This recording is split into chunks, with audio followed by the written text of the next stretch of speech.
Hello and welcome to the Ice Guys. This is the show that takes you into the world of the National Hockey League. Every game, every day, from a betting perspective.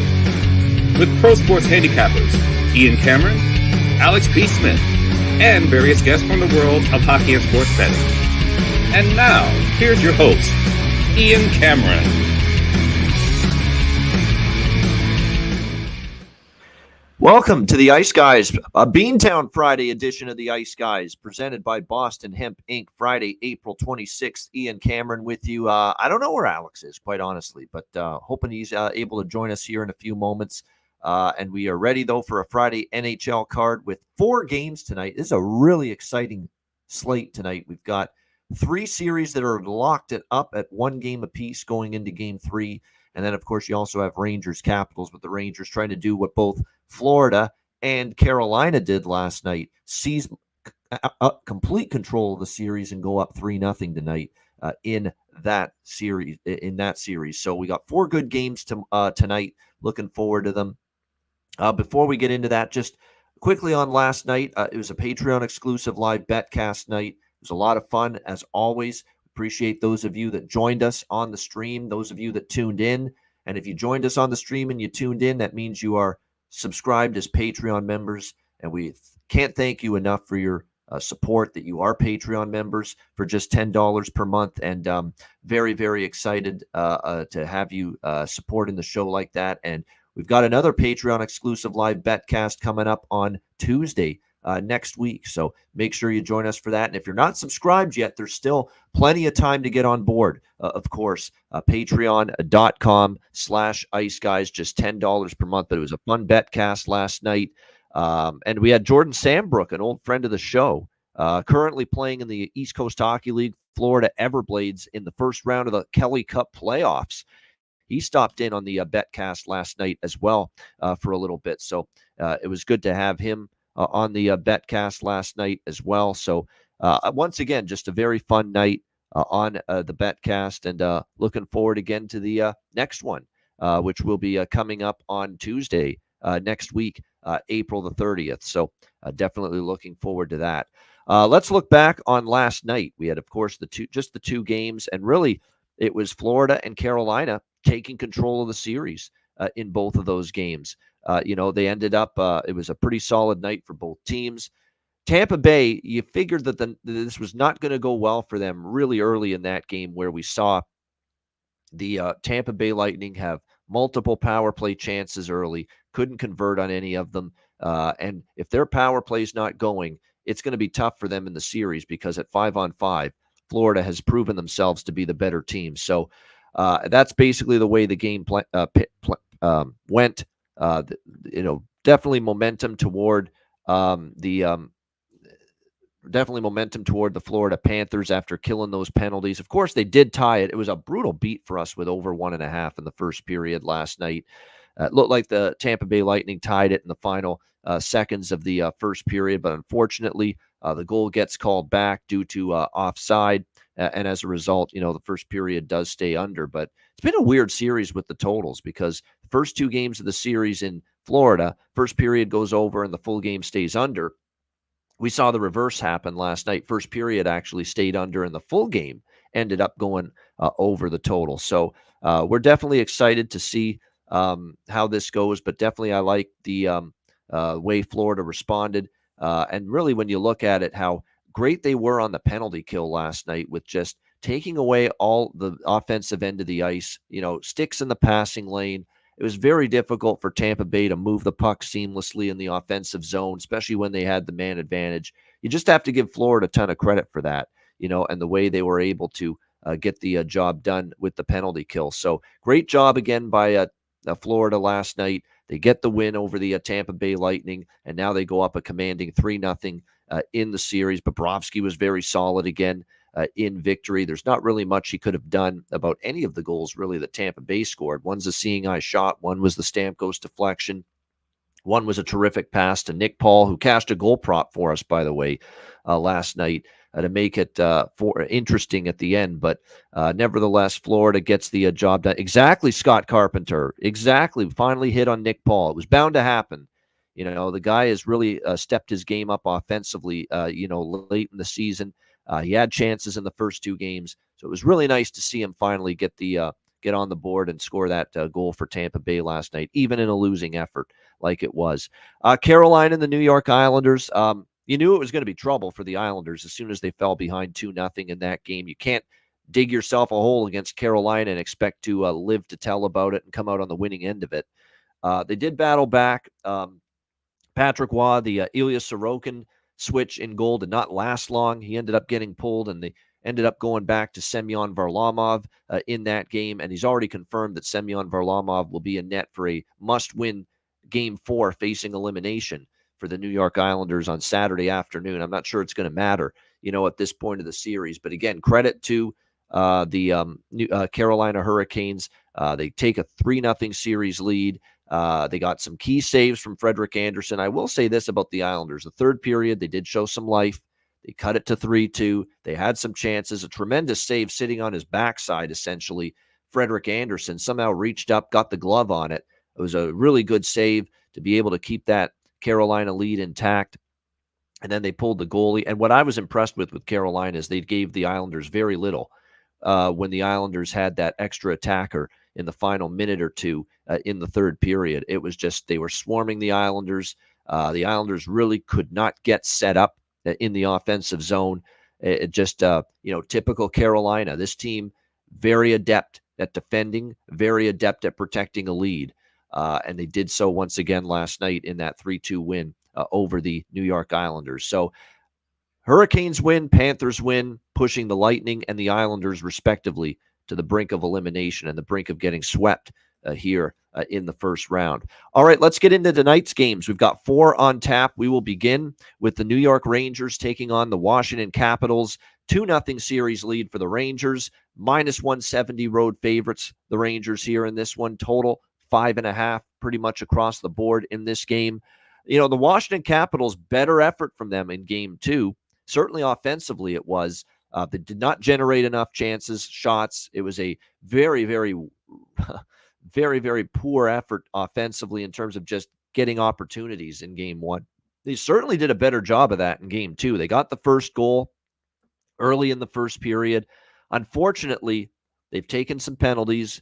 The Ranger power play has ate them alive throughout the course of this series. And it seems like, the more this series goes on, we're not seeing Charlie Lindgren play like he did late in the regular season when he was a brick wall in victory against Philadelphia and a brick wall in victory against Boston and a brick wall in victory against Detroit. Those huge games down the stretch of the regular season where Charlie Lindgren just stood on his head, made 30, 40 saves even in a few of those games, and just, powered this Caps team to victory in those games. And, he just hasn't been as sharp and on top of it here in this series. And it's pretty much made all the difference in the world because for better or worse, if the Capitals are going to win games in this series and give the Rangers any sort of push, and threat in this series, he's got to be 10 out of 10 almost as far as his performance in net. He's got to be that good for them, if they're going to have a chance here in this series. And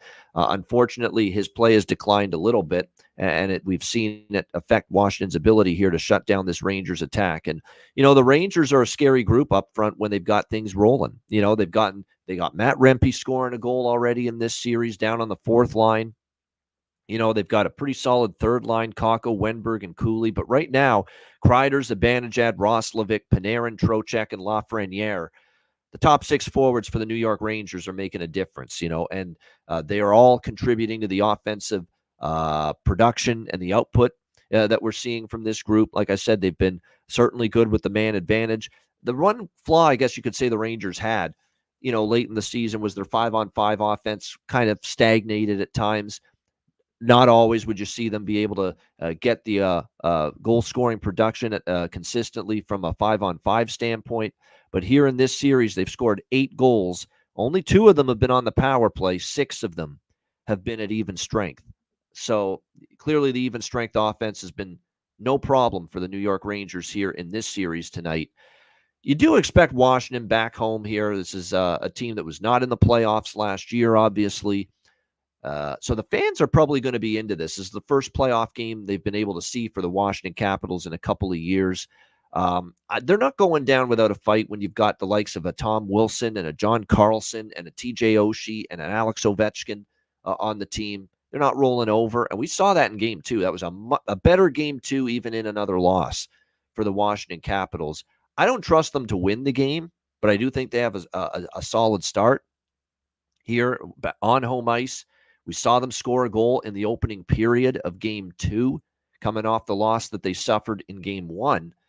And that goes right to where I'm looking in this game with the primary bet that I have. I don't really have much side or total here in this game. This is a game where this is also a game too where I could be talked into potentially a draw, a 2-0 series lead with the scene shifting again with a desperate home team down 0-2. Sometimes can be a good angle and a good situation to bet the draw. So I might sprinkle on that. But other than that, the only thing I have pregame here with the Rangers and Capitals is the Capitals to score a goal in the first period. And you can find that at a very cheap price. We're talking minus 130 to minus 135 for the Washington Capitals to score a goal in the opening 20 minutes of this game. I think it's got a reasonable chance to happen, but I don't want to ask the Washington Capitals offense to do too much for me either here in this game. I much prefer, in fact, the Capitals getting on the board early in the first period than taking their full game team total of over 2.5 at minus 110. Again, the first period team total here in this game for the Capitals, just asking them to score one goal. That's it. Minus 125, in fact, at BetMGM. It's an even better price there for the Caps to get on the board in the opening period. I think that's the angle. I think that's a good look.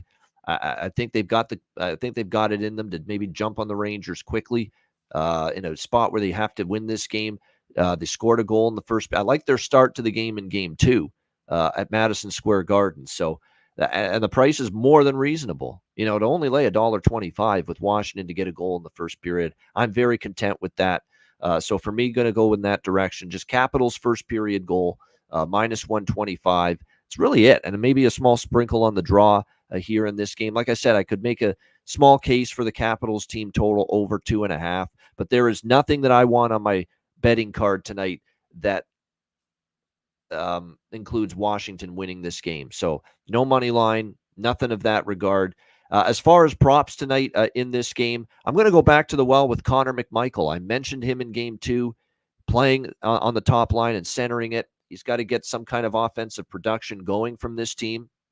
So I do like the prop for him maybe to find the back of the net tonight for the Capitals in this game.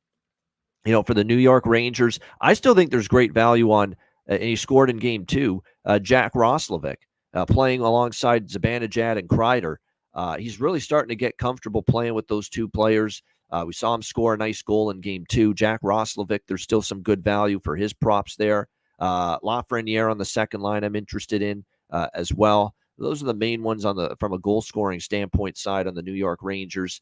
Like I said, for Washington, McMichael, my favorite prop look for them here in this game tonight. We'll see how that one goes. And like I said, my favorite look in this game, and a game that of all the 4 games, this is the game I have the lightest betting volume tonight.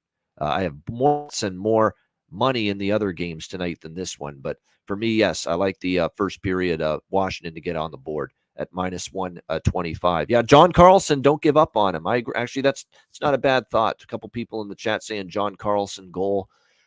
He went through this little run down the stretch of the regular season where we were starting to shoot more, put the puck in the net. Hasn't gone in for him yet in this series, but maybe back on home ice, a little bit better a matchup situation for him tonight in game 3, being back home. So I don't mind taking a shot again with John Carlson there. All right, next game, Western Conference first round, game 3, Vancouver Canucks, Nashville Predators, even money minus 110 both sides, 5.5 the total here in this game. The Thatcher Demko news, which we heard a few days ago, out for game 2, probably missing the rest of the series. It looks like it's going to get worse, not better, for Thatcher Demko and the Canucks, because it's sounding more and more like his season might be done.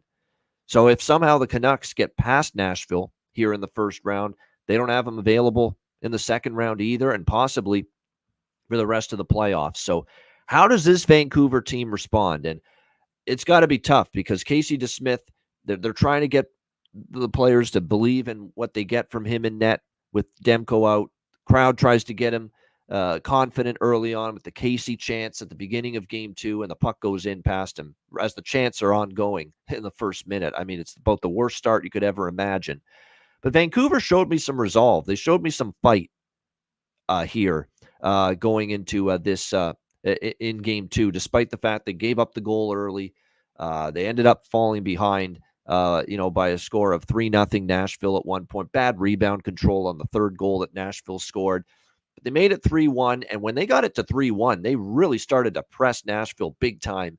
And they had a couple of glorious chances. They had multiple good high-danger looks. They only had 18 shots in game 2, but, it sure felt like almost half of them were really good looks and good chances on UC Saros, and he had to be really good in the second and the third period when Nashville got that lead, because I thought Vancouver definitely came on better as the game went on. I like both teams to score in the first period. I like over trifecta here, but I like the over first. I like both teams to score in the first period. I think we get a 1-1 first period here, honestly. I think Nashville against DeSmith and the Canucks back home, feed off the energy of the Music City crowd, and that is one of the better environments in the playoffs in Nashville. When they're in the playoffs, that's a good home environment. I think they get on the board. I think Vancouver off a loss is a good, look to see them maybe find the back of the net early here in this game. So I like the over trifecta, but I like the first period both teams to score just as much, if not more, than the over 1.5. And also the over 5.5 here for the full game. I think Vancouver, as much as Rick Tocchet wants a tight defensive mindset with his hockey team, you got to start scoring some goals here. One's not going to do it, especially now when you have Thatcher Demko out. Nashville's done a great job in the shooting lane. It's been a low shot volume. Certainly it was in game 2. And even in game 1, the shots on goal were not at a high volume. And Rick Tocchet said it. We've got to play a more north-south game, move our feet faster, move the puck faster, and make sure we open up shooting lanes. With passing the puck quickly, players moving around in the offensive zone, nobody stationary. So all of the talk from Rick Tocchet was how can we open things up for our game offensively going into game 3 tonight. So when I hear quotes like that, kind of makes me think we're going to see a little bit more of an open game than we did in game 2. Keep in mind, game 1 did go over the total. Game 2 went under, starting to have me thinking we might have a zigzag series as far as the totals are concerned. So it's over trifecta for me. That's it. I'm not on a side here. I don't want to sell Vancouver short because I know Nashville is going to be popular. They've got momentum. They're at home, which is a very good home ice in the playoffs, and obviously a lot of lack of faith right now for the Canucks, especially with Casey DeSmith and net. I get all of that, but Vancouver is going to push back strong tonight. Will it be enough to win? That remains to be seen. This is another one where the draw, I'm interested in it. I'm going to probably put a few bucks on the draw. This feels like this could be a close game, tight game. Vancouver off a loss. Nashville is going to want to put a good foot forward at home for the first time in this series. So, yeah, the draw, I think, could get there in this one. As far as the props go, we'll start with Vancouver since they're the road team as far as props go. Suter's got value with Miller and Besser, so there's definitely some value with his props. I mean, I'm definitely not going near Elias Pettersson until I see some signs of life from him, and we haven't seen it so far. Maybe you go back to the well with Dakota Joshua. On the blue line, look, Quinn Hughes has been shooting the puck a lot. He had 2 assists in game 1. He had almost a chance to score the other night. So, for me, Quinn Hughes to get over 1.5 points, you'll get a decent price on that. I'm interested. And then on Nashville's side, you've got obviously Forsberg, O'Reilly, Nyquist. It's hard to talk anyone out of betting their props. Forsberg had a goal and an assist in game 2. He's almost you got to take him every game at this point with just how on fire and just how consistent Philip Forsberg has been from one game to the next. And I'll throw out a couple there on that second line, whether it's Zucker, whether it's Colton Sissons, who's a Vancouver native, by the way, and he always seems to make an impact when he plays the Canucks. He scored in the last game, too. So don't sleep on maybe a Colton Sissons goal prop for Nashville tonight. Zucker as well. He scored in game 1. And same thing with Anthony Beauvillier. Beauvillier found the back of the net in game 2 as well. I think when you look at that second line, they have stepped up and they have finally provided some support offensively for the the top line that's carried Nashville for much of the season, Forsberg, O'Reilly, Nyquist unit. So, Sissons, Beauvillier, and Zucker have been that, wow, finally, there's some support being given offensively to that dominant top line for the Nashville Predators. So I don't mind taking a look at those three guys as far as the prop market goes. You can't sleep on Thomas Novak or Evangelista either. They've been pretty quiet, those two, but now they're at home. They're going to get probably better line matchups here now that they have last line change being back at Bridgestone Arena. So they could have some value as well here tonight in the game. But like I said, I think this is going to be a game where it does open up a little bit more over trifecta. And I really think this is a good both teams to score first period spot. I do think 1-1 is in the cards here, the opening 20 minutes of this game here tonight. All right, Western Conference first round, game 3, Winnipeg Jets, Colorado Avalanche. Colorado minus 165, home favorites. 6.5 the total now. Series tied 1-1. I'm still stunned that game 1 had a 5.5 total. Obviously, we saw that wild 7-6 shootout. Game 2, they adjusted it up to 6. A little bit more of a little bit more work to get that one over the total, but it still did.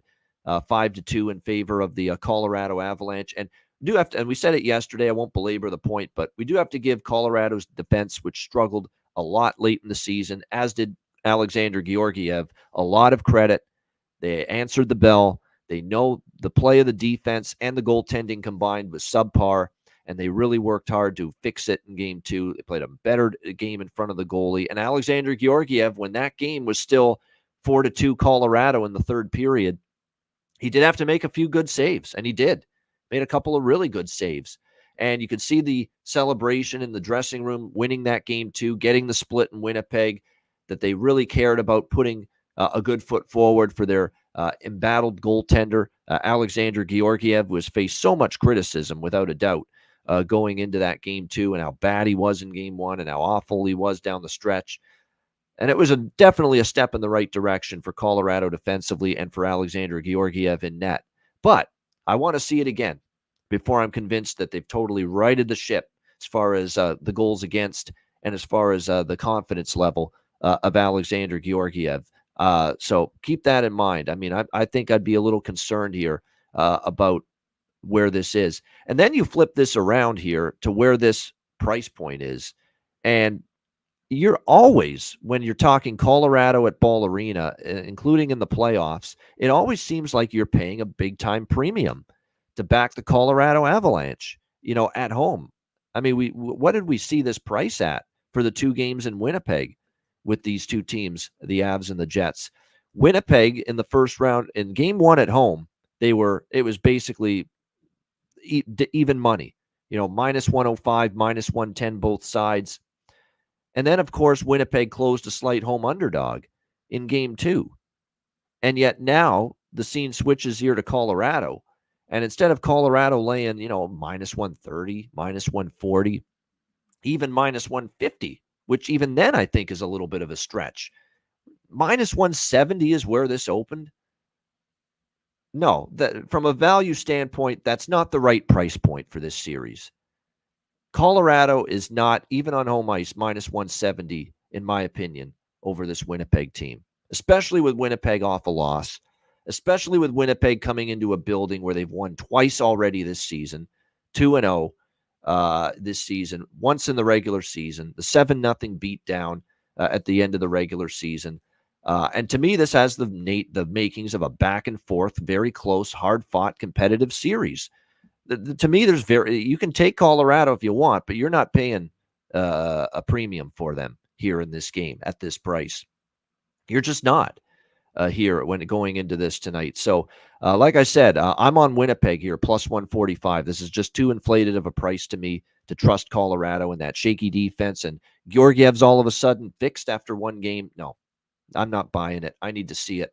Again, a good performance. I'm on that. I'm on the team total over at the nice cheap 2.5 with the Winnipeg Jets here, minus 135, minus 140 here in this game as well.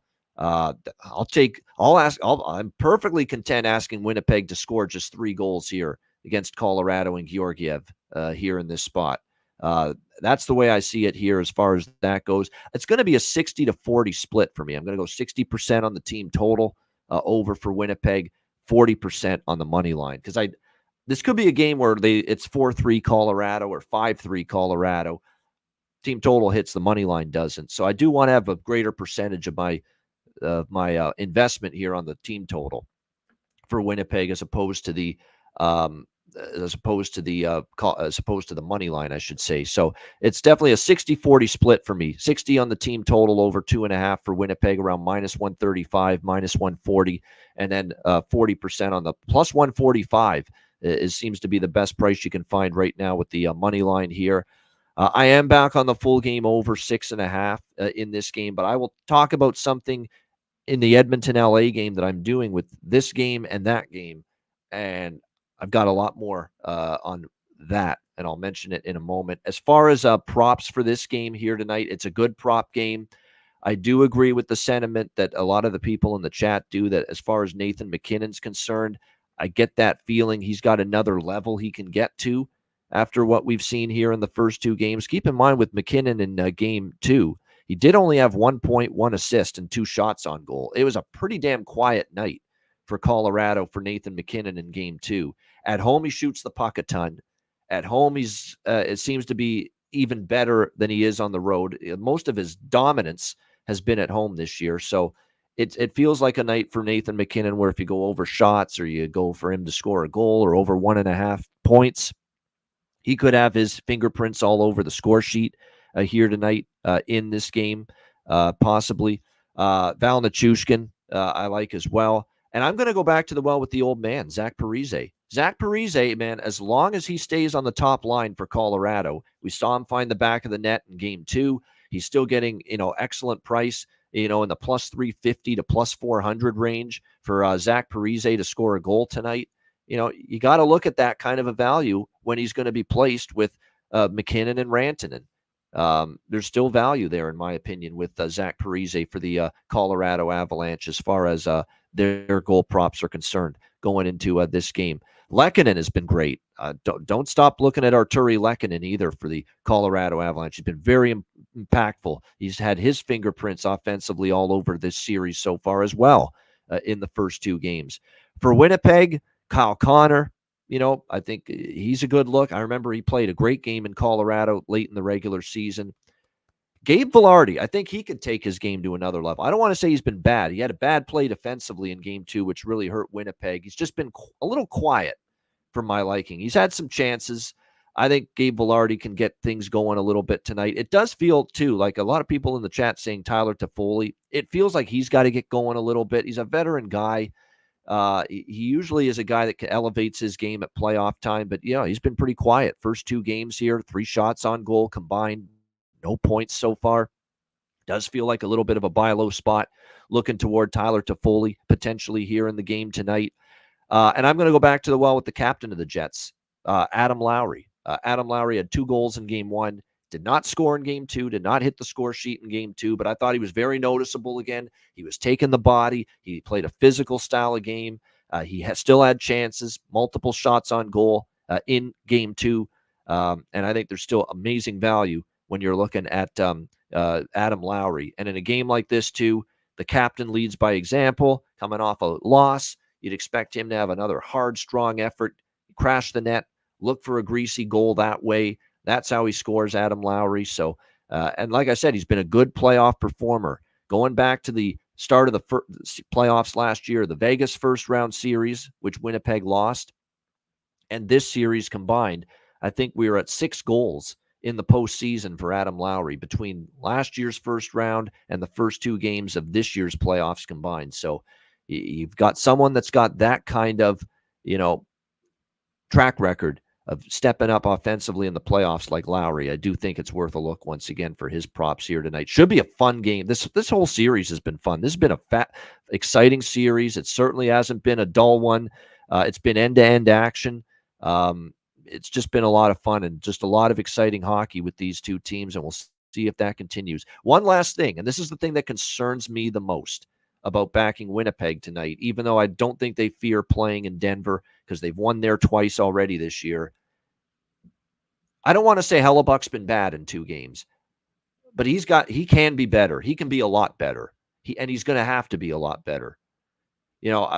For as much as Georgiev's got these issues, and game 1 he was brutal, Connor Hellebuck does need to step it up a little bit because his play has to be a little bit better than it's been so far in the first 2 games. And if it's not, and it's going to be another one of those games where, he's given up 4 or 5, it's going to make it tough on Winnipeg. So, again, this is a guy that in the regular season pretty much make the consensus argument. He was the best goalie in the NHL this season during the regular season, but he does have that little monkey on the back right now of that the playoff performances have not exactly matched at times what he's done in the regular season. So this is going to end up being a big start for him. Dare I say it, let's say Colorado, and hopefully not being on the Jets money line, although I have the Jets team total more than the money line. So that's why I have the more on the team total than the money line, because it wouldn't totally shock me if Colorado wins and it's like a 5-3 or a 6-4 type of game and the Jets team total hits, but they lose. That's why I wanted to put more of my bet with Winnipeg on the team total than the money line. I feel more comfortable, a little safer with that. But what if this is a game where Colorado and they get the onslaught going at home? They put up 6 spot or a 7 spot. I'm not saying it'll happen, but let's say what if, hypotheticals. What if Colorado scores 6 or 7 tonight? I think at that point, as crazy as it is to say for a guy that might end up winning the Vezina Trophy for his regular season performance, Rick Bowness might actually consider Laurent Brossoit in Game 4, who's actually been awesome for the Winnipeg Jets. He's been terrific for them in a backup role. Outstanding, in fact. Really good, Laurent Brossoit, every time we've seen him. So it's going to be very interesting. And keep in mind, before he got injured in the playoffs last year for Vegas, he was playing pretty well for them as well before Adin Hill had to take over the net in the playoffs last year. So crazy as it is to say that, but it might get to that point at some point. Like if Colorado starts to, take that step forward and start to assert dominance in this series. So it's just going to be very interesting to see if it gets to that point. Of course, this could be vintage Hellebuck tonight, where he looks at the Vezina Trophy form and he makes 48 saves and Winnipeg wins on the road. That could happen too. It's just a lot of variance right now, especially with Hellebuck at the moment. So that's why we watch. That's why we tune in, especially at this time of year. We're fascinated by all these storylines that weave about in the middle of a hotly contested series like this. And certainly the goaltending really on both sides is one of those big-time storylines when it comes to Jets and Avs. All right, final game of this Friday slate, Edmonton Oilers, Los Angeles Kings, Edmonton minus 140, road favorites, 6.5 the total here in this game. This series is tied at 1 game apiece. Bit surprised that it is tied, but because I thought LA would really give Edmonton a tough game too, and they did, but I wasn't totally sold on them winning, which is why in game 2 I was on only LA to score in the first period, LA team totals as well for the game over 2.5. But I wasn't totally sure they'd find a way to actually pull that game out and win it. But they jumped on Edmonton early. They got Stuart Skinner, on a bit of a down night from him. It was not one of his better games. And the Kings offense finally sprung to life a little bit. And more than anything, I thought the 2 guys that have been there, done that, as far as winning championships, winning Stanley Cups for the LA Kings, Drew Doughty and Anze Kopitar, they led by example in game 2. They really did. I mean, they were absolutely tremendous in that game. You could tell that, hey, don't underestimate the heart of a champion. And those are 2 multiple-time Stanley Cup championship players for the LA Kings, and they both played outstanding in game 2, helping the Kings tie up that series going into game 3 tonight. Will that continue here in this one? When you look at Connor McDavid, it's pretty crazy to see what happened in game 2 in Edmonton. That you look at Edmonton's performance. They still scored 4 goals, even though they lost in overtime. But for McDavid in particular in that game the other night, and you look at his play, just the 1 assist, 1 shot on goal. It kind of feels like we talked about this in the last game with Nathan MacKinnon for Colorado, that he was just way more quiet than he's accustomed to. And definitely you could say the same thing about Connor McDavid in game 2. So, you got to think this could be a powder keg waiting to explode here for number 97 tonight for the Edmonton Oilers, Connor McDavid, because how many times have we seen this in his career? When he's that quiet one night, a lot of times, you're going to see him explode possibly the next night. So it's going to be interesting to see how this one plays out when it's all said and done. But I would expect definitely better things here tonight from Connor McDavid here in this game, and from Edmonton overall going into this matchup against the LA Kings. Just deciding how I want to go about it. I mean, minus 140, I was hoping for a little bit of a better price with Edmonton here, minus 140 going into this game against the LA Kings. You look at that first period team total situation. Now, this is another situation for me where I like Edmonton early, to kind of have a good response following the overtime setback in game 2. But again, the reason why I'm a lot more fearful of the puck line bets right now in these playoffs with teams like Edmonton is because you're just never sure if their defense and in this case Stuart Skinner can shut the door totally. So I'm going to do a little over 1.5 team total split on the Oilers in the first period. Over 1 plus 135. Over 1.5 plus 250 first period. I'm also going to go with the full game team total over for Edmonton. I just feel more comfortable about that than laying $1.40 with the Oilers on the money line, because look, Kings are at home, and are they going to be able to shut down LA after what we saw in game 2? That remains to be seen. And besides, if Edmonton wins this game, and I do lean again to them, and I would have been on the money line if the price was better. We've said this all the time, right? When Edmonton wins, 90% of the time they score at least 4 goals in their victories. You just don't get Edmonton winning 2-0, 2-1, 3-1, 3-2 very often. Usually if the Oilers are going to win, they're going to get to 4 goals. And that's why, for me, at least from a value standpoint, if Edmonton wins this game, my guess is they probably got an awesome chance to get 4 goals. That's the way I approach it usually with Edmonton. So rather than, the minus 140 that we're seeing right now with Oilers money line here in this game tonight, I'm definitely more interested in the team total over 3. And you know what I'm going to do? Over 3 is minus 155 at BetMGM. Over 3.5 plus 100 at BetMGM. And by the way, that's actually a better price, I believe, at Pinnacle with the Oilers team total over 3.5. Plus 112 with that here in this game with the Oilers team total. I believe that's what it was last I checked at Pinnacle. Was over 3.5 at plus 115 at Pinnacle. That's a really good price on that team total. So we'll see how that goes. So the total's interesting. We've seen 2 games fly over the total, right, in this series. First 2 games have flown over the total. First game, though, the total was 5.5. Second game, the total was 6. Now we're seeing a 6.5 with a shift in venue. So I'm a little bit more leery of this. And I remember last year in the series between the Oilers and Kings in the first round, every game went over the total except one. And it was this spot when we went to game 3 in LA after the first 2 games in Edmonton, and it ended up being 3-2. So that's my only fear. But I look at all the metrics, and I actually made a point of it. I wanted to see the expected goal numbers are off the charts in the first 2 games of this series, which means that, yes, we've seen both games fly over the total, but they haven't flown over the total by accident. This is not one of those games where, there's been a shit ton of goals, 9 in game 2, 11 in game 1. But you know what? The expected goals were only 3.6 to 2.5. And it should have been, lower scoring. No, the expected goal numbers in this series are close to, not quite up there with what the actual goal output has been, but they are closer. The expected goal numbers are closer to what we've actually seen than to where it's, a lower scoring expected goal number. So there's been nothing fluky.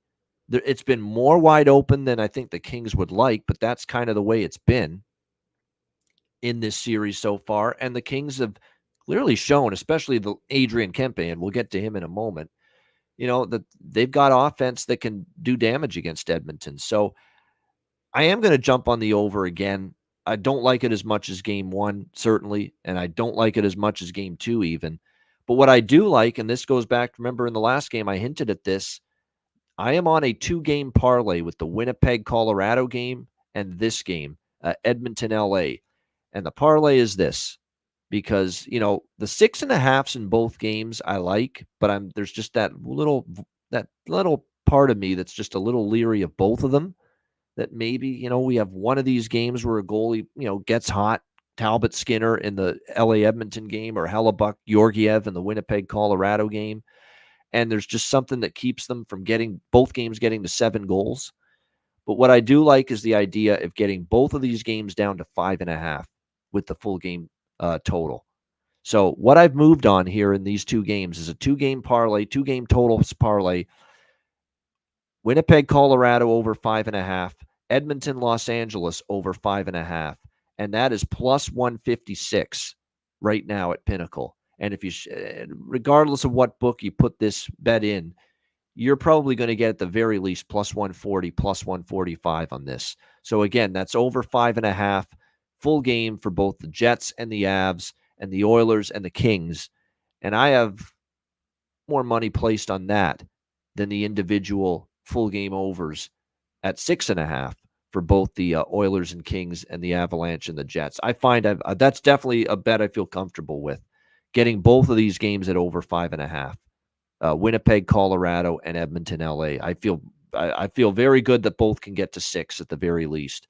No question about that. So I think that's great value too. At Pinnacle, it's plus 156 to parlay together Winnipeg, Colorado over 5.5 and Edmonton, LA over 5.5. So I'm going that approach here tonight with those 2 games. And then as far as props for this game, let's start with Edmonton. Adam Henrique, great value still, as long as he stays with McDavid and Hyman. Totally agree. You got to keep rolling with Henrique. Fogle on the second line with Draisaitl. There's good value there. I'm going to go even down the well with Dylan Holloway for the Edmonton Oilers. I know he's down on the fourth line with Carrick and Janmark, but this guy has stepped into this series and he's played very well. He had a 2-goal performance against LA in game 2. He had chances, in my opinion, in game 1 as well. Dylan Holloway's got some pretty good value for his props tonight. Yeah, Matthias Ekholm is involved in the offense, and he jumps into the play at times. He does shoot the puck more often. So, taking a shot, you're getting in the plus 800 or so range for him to score a goal. Not the worst idea in the world. For Los Angeles, Kempe, Kopitar, Laferriere, I'm going to be stubborn when it comes to him because he hasn't done a whole lot in this series offensively. But as long as he stays with Kopitar and Kempe, and maybe now with this series shifting to LA and Crypto Arena back home, puck's going to go in for him eventually because Kopitar's playing well. Kempe's been on fire. Kempe is up there as far as the series leader in expected goals generated, high danger chances.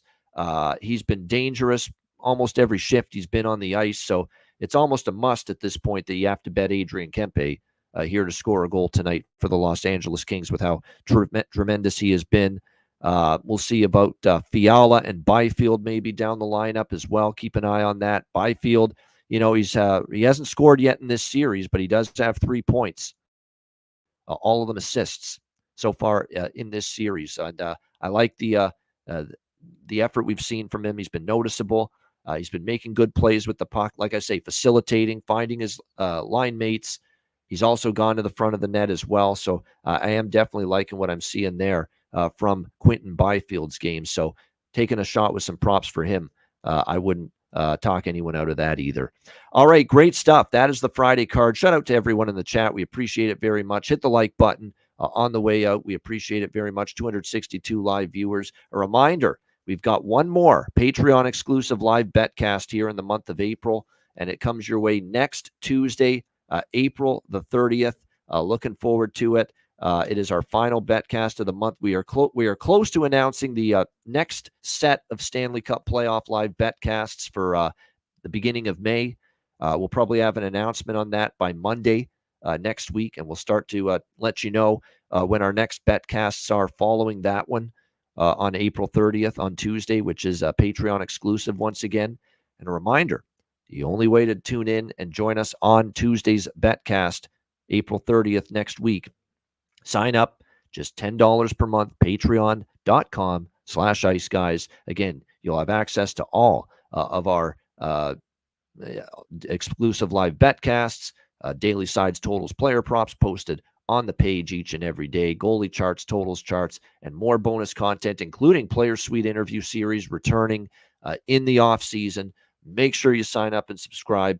Patreon.com/Ice Guys, just $10 per month. And check out the Ice Guys store as well. Get your gear and your merch over at iceguys.myspreadshop.com. I'm just going to do a check, and I believe we've got a sale again up available right now on the Ice Guys store at the moment. So keep an eye on that. Yes, save 50% off today and the next 4 days right now. So again, next 4 days, get 15% off any purchase you make at the Ice Guys store. So make sure you check that out, iceguys.myspreadshop.com. All right, we got Bargain Bin Special of the night and Best Bets coming up right after we hear from our great sponsors, Boston Hemp Inc.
All right, Boston Hemp Inc. Make sure you check them out. Get 20% off all orders on the site using the promo code Ice Guys at bostonhempinc.com. All right, bargain bin special of the night for this Friday slate. Lots to choose from. 4 really good games taking place here tonight in NHL action. Lots of good choices out there going into this game tonight. I'm going to go to there's some good choices. As you can tell, I'm having a hard time choosing one here tonight going into this 4-game slate. I've got a good feeling about, even though he's down on the 4th line, I've got a good feeling about Dylan Holloway. I really do. And the price is just outstanding. Plus 725 at Betano for Dylan Holloway of the Edmonton Oilers. Thought he had a phenomenal game too for the Edmonton Oilers in that one. Yeah, Parise was up there too, Rocco. I got to admit that was high up there on the list. But I'm going for a real big one. I'm going for a big score. I just like the price better on Dylan Holloway. And I like that he's playing on the Edmonton team off a loss. I expect another good effort coming off that unfortunate overtime loss. So I'm going to go with Dylan Holloway. I love that price. To me is just too large for him, considering the way he's played here the last couple of games here for Edmonton. So Dylan Holloway, Edmonton Oilers, plus 725. I'm going to roll with that for my bargain bin special of the night. All right, best bet for this Friday card. I'm going to that Winnipeg team total. Over 2.5. We're not asking Winnipeg to, do anything but just score 3 goals in this game against a Colorado team that I'm not sold on yet defensively, or Georgiev, just because of one really good game. I need to see more of it. Winnipeg has had no problem scoring and playing Colorado in that building all season long. And you have this Jets team coming off a loss, going on the road. The team bands together, and I think has a really strong game. I think they got a great chance to win the game. But let's go safer here, and let's just ask Winnipeg to score 3 goals tonight in bounce-back mode off the Game 2 loss to the Colorado Avalanche the other night. So that's what we're going to roll with. Winnipeg Jets team total over 2.5, minus 140. That is going to be my best bet here for this Friday NHL card. That'll wrap up this edition of the Ice Guys. Thanks to everyone for joining us. Hit the like button on the way out. We appreciate it very much. We've got a great couple of shows coming up this weekend. We've got guests both days. Kyle Bond, old friend of the show, he'll be on with us tomorrow.